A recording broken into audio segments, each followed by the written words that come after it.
Everyone, and welcome to Interviews with Inventor Inc. I'm Alexander, your host, and today I'm with someone I can't describe. I'm a huge fan of. Justin Pearson of Dead Cross, The Locust, Death Club, Satanic Planet. So many projects to go on. Man, how are you? I'm decent, thanks, man. Thanks so much for doing this. I'm a huge fan, man, honestly. Well, thanks for having me. I want to start with Death Club. This band is fucking insane. So my question is, what was the inspiration behind Productive Destruction? And because this album is just extreme and so exciting. Probably too long of an explanation, but it's a pretty new band, so we were kind of just still figuring out what to do. We got a new second guitar player, Tommy Meehan, who's just impeccable at guitar playing and kind of stepped it up as far as like technical ability and then also just like sounds, because he's got a lot of pedals and stuff. So I think that's part of the shift. And then also like we had just started going into the pandemic, the start of the pandemic. And so I think all the like social anxiety and just like weird worldly stuff that we were dealing with kind of factored into the album. Yeah, I mean, I guess that's all. I guess that's like in a nutshell what went into it. Change of lineup. The Planet was kind of getting some shit sorted out, and then the record happened. Yeah, man, because I managed to have a listen to the members like other bands, and it's very versatile in sound. Yeah, they're really different sounds from this band, which really impressed me. Well, I mean, I would hope that like anybody's body of work can change depending on the players and stuff like that, you know. And also, yeah, I think also like, yeah, the players could change the body of work or the sound, I guess. And then also I think evolution in its own thing is good, or, you know, growth or whatever you want to call it. So all of those kind of factored in to what's going on with the band. Yeah, man, like again, it's such a good album. I'm still listening to it after the release date because I'm obsessed with it. It's very you. I mean, I appreciate you saying that. It's funny though, because as a band, like we kind of don't like about half of the record, maybe even more. I think we're still trying to figure out like what is accurate and acceptable for us. So we have a new EP that comes out on the 6th of May, and that one's more in line with what we want to do or where we're going. So it's changing a little bit more. It's maybe less absurd, but it still is absurd. I don't know how to explain it. It's different. There's a bit of a shift. Oh yeah, what to tell us the name of the EP? Yeah, it's online to be purchased and everything. It's called Bad Songs Forever. Even the artwork is a big shift too. I think this guy Paul Rentler, this artist Paul Rentler, who we teamed up with to do the art, really like him and I were able to really hone in on this idea. I'm pretty sure we're going to get sued by Gene Simmons at some point because he's on the cover. But anyhow, I appreciate you liking our LP, but I think it's not that great. I feel like we're going to be better soon. Yeah, man, I think with the time out with the pandemic, it didn't really help, you know what I mean? Because no one was allowed in the studio together. So, like, I can get why you wouldn't be happy with it. Well, yeah, it's that's an interesting point, because in the thick of it, like when all that was happening, we were still kind of recording and mixing the record. There was a obvious sense of instability or like I don't know, like it was like, are we gonna play again? Is music gonna exist? Are humans gonna exist? You know, like there was all these things that we did, and this is also too right around the time when the Black Lives Matter protests really kind of started happening. So there was a lot of social unrest, and there was added anxiety like on top of each other. You know, there's like the regular shit, and then there's like the pandemic, and then there's the social injustice, protesting, you know, whatever. Like it just got kind of crazy. So I think part of it felt like we maybe weren't focused, which is, I guess, understandable, but also part of it felt like I do think we kind of were just like, wow, let's just get the record out. And also in context of the pressing plants, like everybody was manufacturing vinyl, and it seemed longer and longer before you can get an album out. So we were just like, fuck, let's just do this now. You know, I think it could have been written a little bit better. Yeah, well, Matt, like you've got a unique vocal style, and I don't need to tell you that, because it's like, I'm a big fan of hardcore like you know, it's just such a fucking awesome genre in general, you know, that your vocal style is so unique in itself. Thanks. Yeah, I don't know what I'm doing. Yeah, I think that's the beauty of punk, man. Yeah, no one knows what they're doing, they just go for it. Yeah. So like I watched the video of the first like Death Club show back in LA, and it looked fucking insane. Oh yeah. That looked insane. I have a problem understanding like what insane is, because I mean I get it. Like it was okay, so there's two things. One is like it was really interesting to play shows. Like I remember sitting at the venue after soundcheck kind of feeling like, oh, the show's not gonna really happen. Because everything kept getting canceled and postponed, and it felt very surreal. We did, I think, 3 shows, right? Before the Omicron variant. So there was like this kind of place to jump in and do a bunch of stuff before, you know, we realized that we're going to be living with the pandemic. But I remember playing a show at the Smell, and we were, you know, I've become hypersensitive to like when I'm speaking and like, you know, like little droplets of spit come out or whatever. So I, you know, of course, singing, and, you know, I was just, I don't know if I should like get near people. And I remember this girl just spit a mouthful of water in my face. And I was like, oh man, too soon. Like, this is weird. You know, it took me out of the zone sort of, you know, and I was like, oh, that's just bizarre. But I mean, as far as like Insane and stuff, I mean, we just played last weekend at this place called the Madonna Inn. It's this really interesting hotel up north a little bit. And we played with Kate Clover and Josie Cotton, who are not hardcore bands. But I think they have like the punk ethics in them, obviously, if they're a part of this event, because it was a thing centered around John Waters giving a lecture and his film Crybaby. So it was like a really interesting thing. And so we played, you know, in this hall to, I think, 500 people, all seated in chairs at tables, you know. So it's like as a hardcore band, it was very challenging, and it was very odd, and I say this in an interest, like in a sincere way. It was like uncomfortable for us, and I'm sure for the audience. Maybe it's more annoying to the audience, but it's uncomfortable for us because it wasn't like we were opening. It was not, there was no audience interaction. It was very challenging as a performer, you know, and as a performance of a band. It was very challenging. That, in retrospect, I think was more of the Insane thing, more than like playing a show that like where people act accordingly, like you would think in a hardcore show, you know? So to me, Insane is like, oh, that was fucked up and weird, opposed to like, oh, that was like fun and made sense and people liked it, you know. I've been seeing the photos from that show, and it looked like a good time. You're standing on the tables, like everybody's just, you can see everybody laughing about you at it.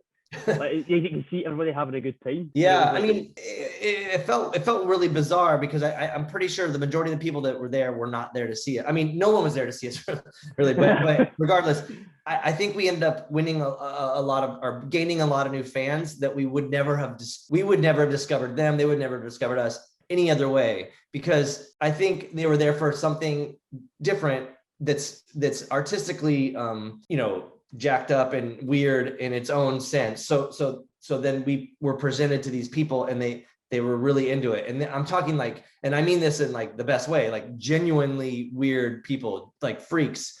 And that's like what we really, I mean, that's who we are too, you know? So we were like, oh, like all these weird people are like psyched on our band. You know, this is really, really cool. We would never have achieved this playing with other like-minded or like-sounded bands. You know, it was like we were in this weird zone. We won a bunch of fans, or gained a bunch of fans doing this strange thing. And then that's the real benefit, in my opinion. So yeah, man, like it looked like I really want to see you guys, because like, first of all, I'm a big fan of you in general, like I said. Thanks. Because I've seen you play Download Festival with Dead Cross, and what a fucking show, man. Like it was it was so fun. Like, because I'll get into Dead Cross later, because again, that changed my life, that band. But like, seeing your energy on stage, you always give 110%, man.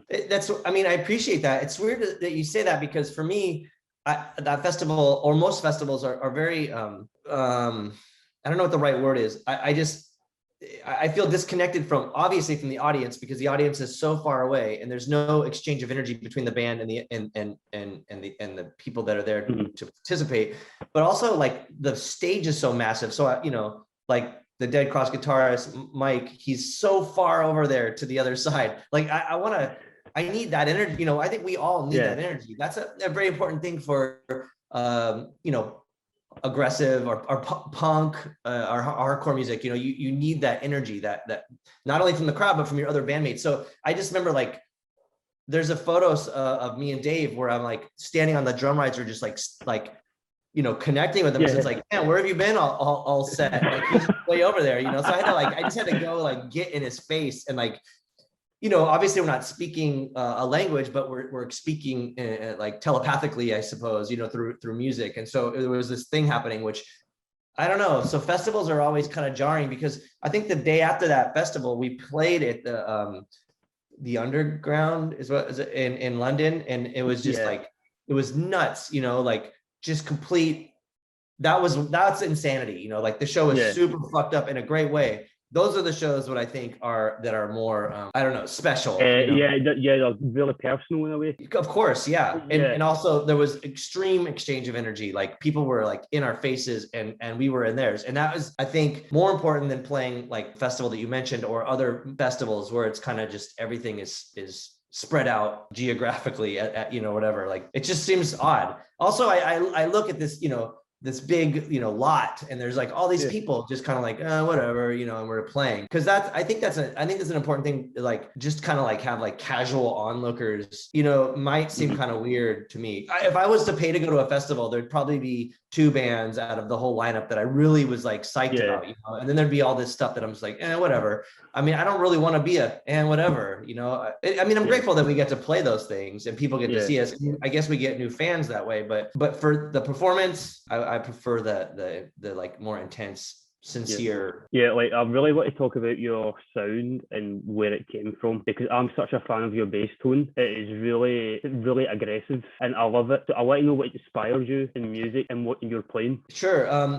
That's a good question. It's interesting to me because people are always asking as if I like concocted this thing, you know, this grand idea, and a lot of it has been like just chance, you know, or luck, or I don't even know if luck exists, so I would say chance. But you know, it's interesting because I've only owned one bass cabinet my entire life since I was 15 years old. Yeah, I just have the same bass cabinet. I mean, I blew the speakers a lot, but I always am same cabinet. I've only owned 2 different kinds of bass heads. The second, so I when I was younger, I got my first bass head I got off a friend of mine was an acoustic, and then I sold that and got an Ampeg SVT, and I've owned 3 Ampeg SVTs, but like they're always like the original, not like the classic. They're from the 70s.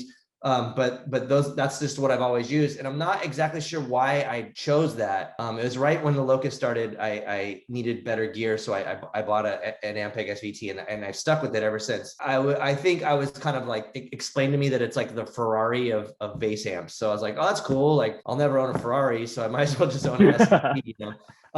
They're not a very practical amp to tour with because they're tubes, they're vintage, they're extremely fucking heavy. But regardless, so I've only owned that is my setup. And then as far as my guitar, it's shifted from different basses here and there. But once I discovered the Dan Armstrong, which has 24 frets and it has like really low action, I was able to play faster.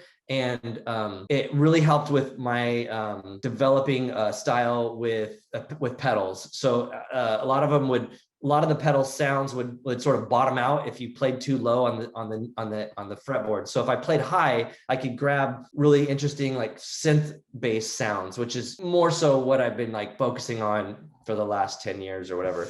But and then as far as the pedals, like it's all chance again, because I was really into the Line 6 FM4 pedal, and they kept breaking on tour, and so I bought 2, like a backup one, and at one point I had 2 on my pedal board for the hell of it, and I started running one into the other, and then I was like, oh, there's new shit happening, because normal people wouldn't buy 2 and run one into the other and make it super fucked up. So I was like, okay, 2 of those. And then, you know, even like distortion, you know, I have this Boss drive pedal, which I bought on a whim because I was all about big muffs, and my big muff broke. I was in Florida and I went to the Guitar Center, and it was literally like 2 options. It was this Boss overdrive distortion drive pedal, and then there was some other pedal. I don't know what the other one. So I was just like, I'll just try that, thinking, because Guitar Center has a 30-day money back guarantee. So I was like, I'll just return it and like get what I need later when I can. I just needed something for that night. And when I got it, I was like, oh, this thing's sick. I'm going to just keep this. So it wasn't like I was like, oh, I want to just try all the gear. It was just all accident, you know? And then I finally have found, I think, the sound, and just kind of stuck with it. But people ask, you know, like this question, like, it's like, I have a grand plan or something. It's really just like, what kind of comes into my my orbit, and I'm like, oh yeah, I'll try that out, and then it works or doesn't work or whatever. So yeah. I was going to ask about, because I always seen you play down like on the high notes in the fret. I was going to ask that. I was like, why is it always down there? Because with distortion and the FM4 pedal, one or two of them, the line 6, there's tons of low end if you have that on. But if you go like anywhere past like the 12th fret, it starts bottoming out. So it'll go like, if you hit a note, it'll I'm sorry, I'll try to articulate it. It'll go,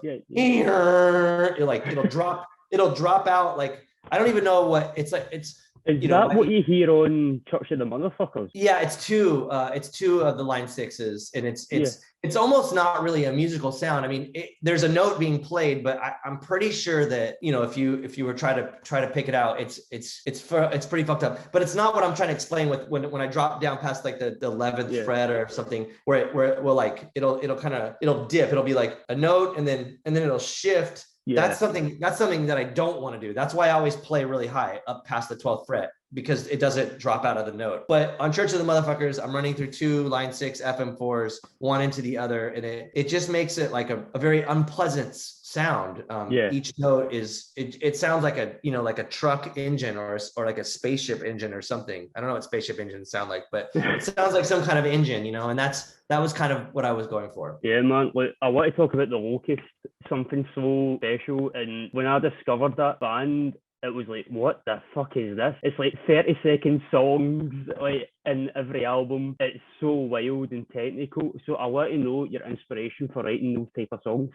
I think a lot of it has to do with just the people involved. And I mean, the Locust is interesting because there was a little bit of shifting and changing with our lineup in the beginning. But the 4 of us, once we kind of honed in on like right before we did Plague Soundscapes with Gabe Serbian on drums, everything for the most part became about the drums. So we'd come to the rehearsal with riffs or songs or parts, and we would try to work them in with drums. And if the drums got better, we were always we weren't too attached to our riff to change the riff for the bigger picture of having a more insane or cooler drum beat or whatever. So a lot of it was really built around the drums, and then we kind of built from there, riffs and then vocals, and then you know, fine-tuned the song. But it's pretty ridiculous when we rehearse and when we write, because we'll spend, you know, 2 months writing 20 seconds worth of music, and then we'll scrap it and we'll start over. You know, it doesn't make a lot of sense.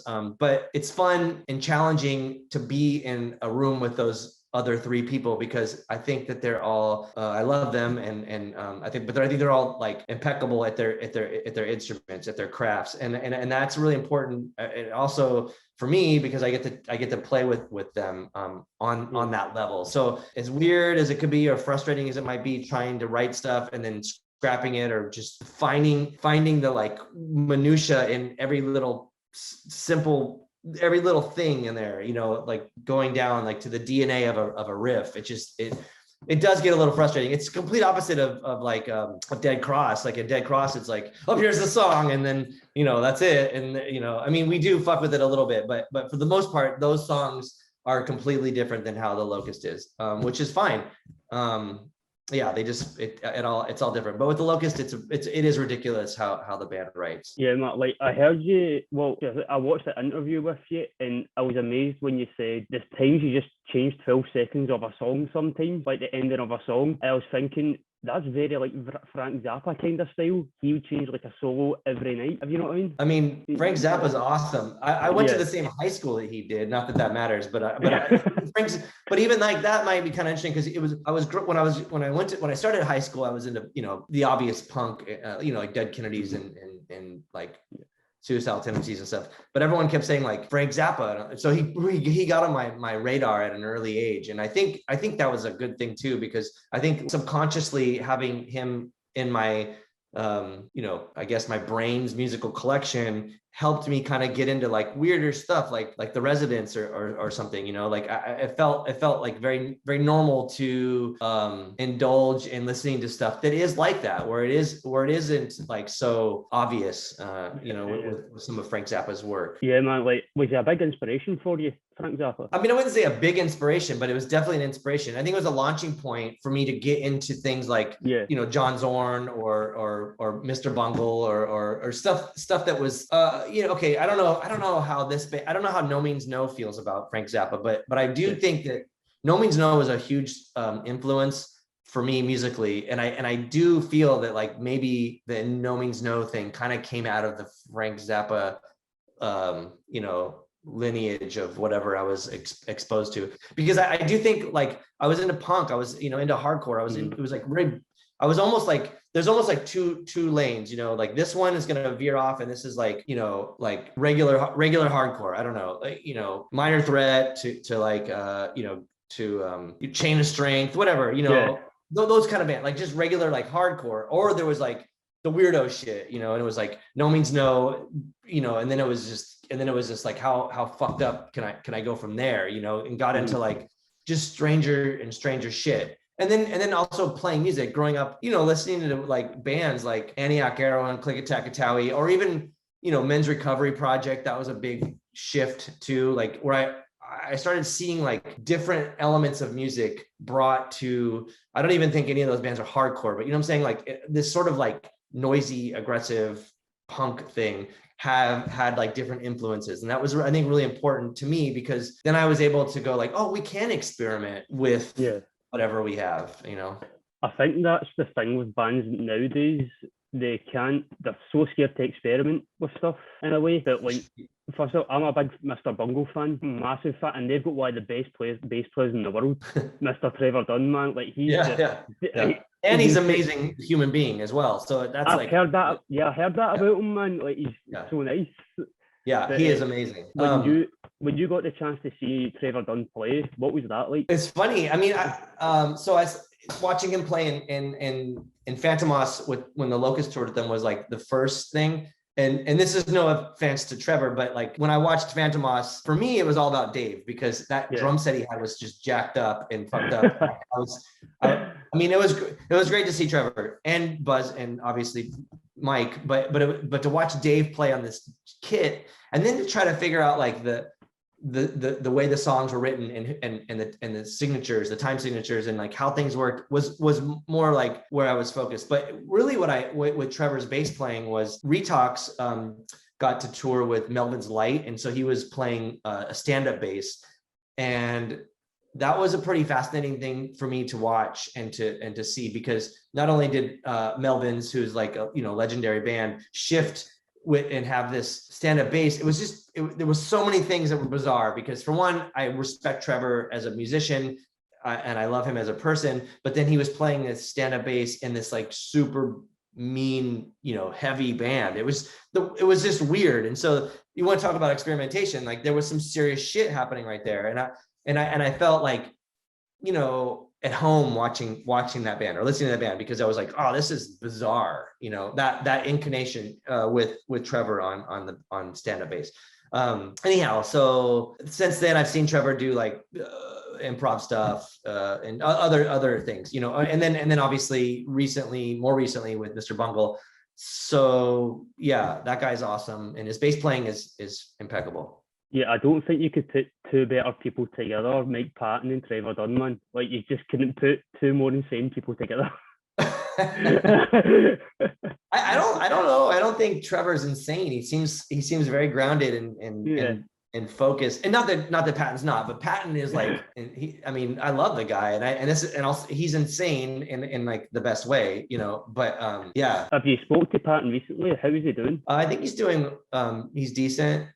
We speak. Well, we're wrapping up the end of the new album, the new LP. So it's just kind of fine tuning a few things here and there. So we do talk. It's mainly about, there's two things. We do talk about the band and about the record and stuff like that. And then there's like these like weird text threads that the band does, which I always joke and say it's like they're like dad text threads, which is funny because Dave's the only dad in the band as far as I know. But it's like memes and shit. I'm like, I don't have time for this, you guys. Like, yeah, because I know he cancelled these tours because obviously for mental health stuff. So I was worried about him, you know, because I'm a big fan of the man, and I just thought I would ask just to let everybody know how he's doing, you know. Yeah. Yeah. I mean, he lives in San Francisco, so I haven't seen him in a long time, actually, since the Bungle shows. So I haven't actually seen him in person since I saw him perform with his Bungle shows, which was shortly after we recorded the music for the Dead Cross record, and then a lot of time has passed and a lot of stuff has happened. So I think he's doing better. I mean, he certainly was better and finished, you know, the vocals for the new album and stuff, which is great, and I'm grateful for. But I think he's doing better. I'm not at liberty to really speak. That's fine. No, I thought we'd ask. You know, like I'd rather take the chance in asking than. Sure. No, you know. But, I think a lot of artists struggle with different issues, be it, you know, their own mental well-being, and I think some of us have ways of dealing with it, coping with it, ignoring it, fighting it, whatever you know, or becoming a victim to it. It's been, I mean, a lot of humans do, but I think a lot of artists struggle with those issues. Mental health issues are really important, and I think maybe the reason why a lot of artists are the way, or a lot of artists are in fact even artists, is because they are trying to somehow sort of process mental health, their own mental health, or the world that they have been, you know, kind of subjected to. So it's a massive topic. I don't like go down that rabbit hole. I want to move on to Dead Cross. What can you tell us about the new album? Well, this is no disrespect to anybody in the band or our first album, but this album we spent actual time on. So the first record kind of just happened by accident. And even like when we even recorded it with Gabe Serbian as the singer. So we recorded it not really knowing that Mike would be our singer. So once you know that happened, and we wrote the second record with that in mind. So the new record has a little bit more, I don't even know what, it seems like a little more thought out. It seems a little bit more, it seems darker. It seems a bit more serious, because I think on the first album, we were trying to figure out what we were doing even before Patton was in the band, but also we were really rushed to write a live set, which became the album. And so we were playing these songs that kind of seemed a little bit too punky, you know, or like cute, you know, like, I don't know, like this album seems a little bit like more nastier, I guess, or more, I don't want to say certain words that will throw people off, but it seems darker and a bit more serious, and I think that's cool. I mean, there's still like the typical like punk or like Mike Patton kind of like antics or like thrash, you know, thrashy stuff, but there's some shit on there that's deep and dark, and that's probably in relation to where a lot of us in the band are at, or even where this world is at, you know, because it was a weird time. Even writing the record was crazy, or recording the record was crazy, because our guitarist Mike Crane was dealing with cancer and was going through chemotherapy, and so it was I think us recording that record when he was dealing with cancer is the reason why he's still alive. So that kind of shit right there is pretty heavy, and I think that is translated in the record in a very interesting way. Being part of that and seeing that, it really taught me a lot. Also dealing with Ross Robinson is incredible. So there was like, you know, there's just a lot that kind of came out of us as a band on the new record, opposed to us as a band on the first record. Yeah, how's Mike doing now? Is he okay? Yeah, he's great, which is just wild to me, you know, because, you know, there were times where like he was scared and, you know, very upset, and then there was times where his body was being depleted from chemo, and now it's like that motherfucker seems totally fine, you know, like he's just like cruising around with his dogs and like busy, you know, working and doing all kinds of stuff, did other bands and stuff. So like, yeah, I'm glad that he fought it. That guy's a very lucky human being. I think he's very lucky, but I think with that being said, I think he appreciates that aspect. He's grateful for what he's successfully avoided in life. He's such a good musician. Like, he's just one of the coolest hardcore like guitarists ever, and his band Cunts is just such a cool band, man. Yeah, I mean, I was always a fan of him from the start. When I met him in the Festival of Dead Deer, that was a band that I just thought was was just incredible and insane. And so that was something that I just thought he was like fantastic, anyhow. So the Festival of Dead Deer led to Retox, and then Retox led to Dead Cross. Yeah, man. So what can you tell me about recording with those three guys? Because one, I'm a big Mike Patton fan, big Lombardo fan, big fan of you, obviously, like I said, and big fan of Mike. And these are all amazing musicians. Thanks.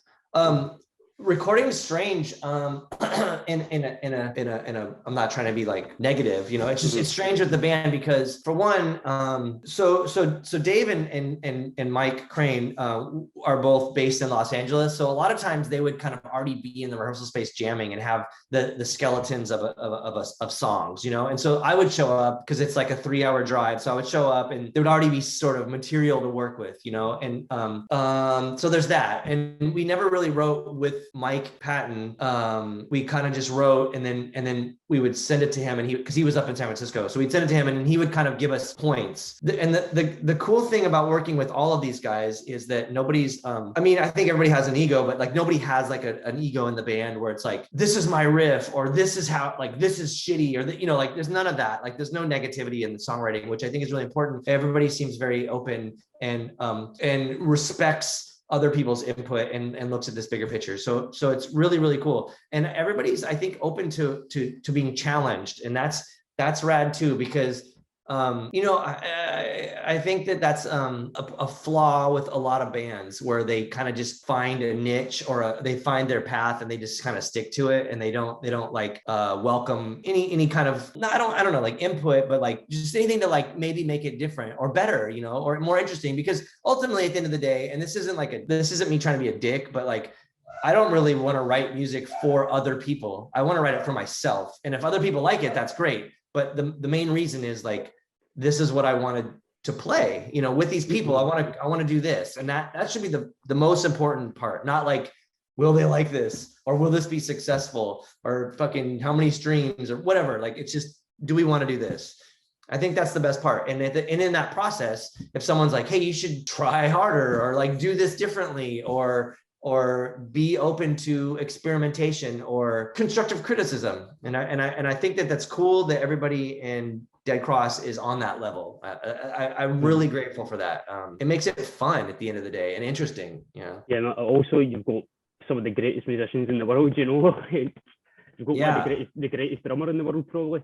Yeah. It's pretty wild. Like, it's pretty wild. Dave has the most insane sort of like, because I'm so used to playing with Gabe, Serbian, who's from the Locust, who is very angular, and Dave has this like just this swagger that's it's so crazy. So those two drummers are my favorite. Well, I have other favorite drummers, Scott from Def Club as well, but and Kevin Avery. Anyhow, but those two guys, like I worked with the most, and I sort of fixate on their ability and their style and their delivery, their technical realm, I suppose. But it's crazy with Dave because, and I'm not trying to date him, but he's a slight generation ahead of or older than us. So for me and Mike Crane, we're always like, yo, you should check out this band, like you should check out Angel Hair, or you should check out Eniac Era or Klikatawi, or a lot of the stuff that we grew up in Southern California, like getting into, you should check out these bands, or even stuff like Converge or Warsaw Was Raw. Like, you should hear these things. You should hear these, and he's like, whoa, this is wild, So which I think also too, I'm jumping all over the place and I apologize, but I also think that's partially why Dave really likes Gabe's drumming, because it kind of came from another world, and a musician or an artist can respect their comrades when they're doing their own kind of thing. So I don't know what my point of this was. My point is Dave's awesome, and he has like the coolest.